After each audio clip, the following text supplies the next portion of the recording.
human trafficking today on Kababayan LA. Obviously, Nympha and Joanna, napakaraming mga issues and we're only nasa tip of the iceberg pa lang tayo. But what we hoped for this show when we were planning this was to give you guys awareness and to raise awareness as well. Dahil maraming natatakot, maraming biktima, pero maraming natatakot. We talked to 2 victims earlier. Let's talk to victim number 3 now. Because earlier, Joanna, you said the case of the 35 teachers. Yes. This happened in 2007.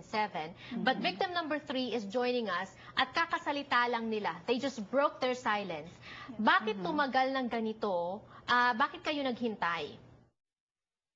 It's only now that I have to speak out to the public because I can't take it anymore. I was threatened by the owner of the agency. Every time that she asked me for the balance of my placement fee, she has to nag me and she will say, I will deport you. All right, Joanna and Nympha, common problem, takot. Natatakot na ma-deport, natatakot na saktan yung mga pamilya nila sa Pilipinas. Pero sinasabi po namin sa inyo, we're here today to tell you not to be scared, to speak up para po kayong matulungan. Because organizations like FMC are here to help you. Joanna is representing FMC. What kind of relief do you give them? Well, we provide immigration assistance because we know that trafficking victims are vulnerable when they lose their status. And so we have a network of lawyers, a range of lawyers that can help provide that assistance, legal assistance. What about basic needs? Tirahan, pagkain? And we also have, we are connected with the different church groups, different community organizations that can provide these basic necessities like housing and food. But I think most importantly with the help to encourage victims to come forward is to let them know that there is a growing movement of migrants overseas that are fighting for their rights and for their dignity. And so that's what we're a part of. Kahit po tayong mga biktima, meron po tayong kapangyarihan na baguhin ang ating sitwasyon. And all it takes is for us to speak up. I'd like to talk to victim number 3 joining us today from an undisclosed location. No? Kausapin mo yung mga iba pang nanonood, maaring biktima rin sila. What should they do? So I should say to some of the teachers who are still there in the Philippines that they don't have to go on with the application because what we are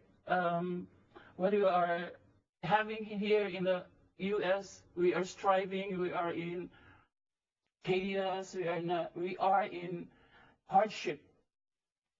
We don't want you to be with us here, same situation.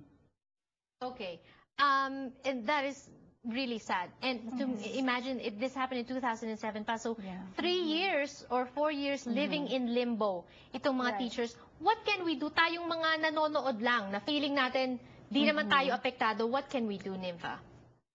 Well, we can strengthen prevention programs by through education and raising public awareness. And thanks to you, Janelle, and programs like Kababayan LA for raising awareness. Maganda yung sinabi ni victim number 3, no?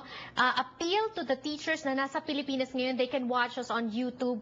Wag na kayong to go through the application dahil nakakatakot.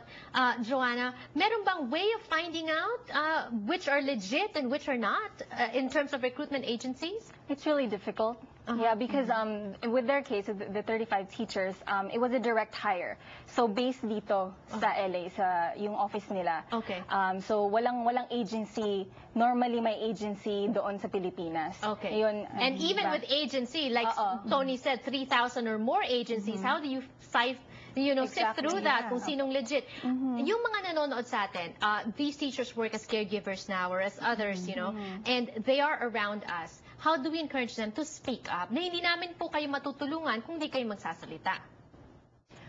Well, we can give them, yes, and also we have to assure them that when they speak, they're not going to get in trouble. So they should really not be afraid because there's help out there. And gaya na sinabi ni Tony, marami sa inyo gumastos na sa placement fees. You can get that back. Yes. Dahil sa hustisya natin dito. But obviously, you have to wait. How long usually is the wait before a case gets resolved? It varies. I think maybe a year or 2 years. It depends on the case, the facts of the case. At saka panawagan po no sa ating mga kababayan din, ang tao po hindi lang nabubuhay sa pera. Kung tayo po ay nakakasakit sa ating kapwa, nakakasama ng buhay ng ating kapwa, dadalhin po natin yan eh. And we shouldn't be exploiting each other. Sa halip, kailangan po magtulungan tayo dito sa Amerika. Dahil sino pa pong tutulong sa atin, kundi tayo din lang. That's a number to call on the screen if you want to volunteer, if you want to report anything. Thank you. More power to you. To the victims that joined us today, thank you for your courage. God bless you. And kami po ay handa ring tumulong sa inyo if you need our help. For now, thank you so much for joining us. I hope you learned a thing or two. This has been Janelle So, your kababayan in Los Angeles. I'll see you next time.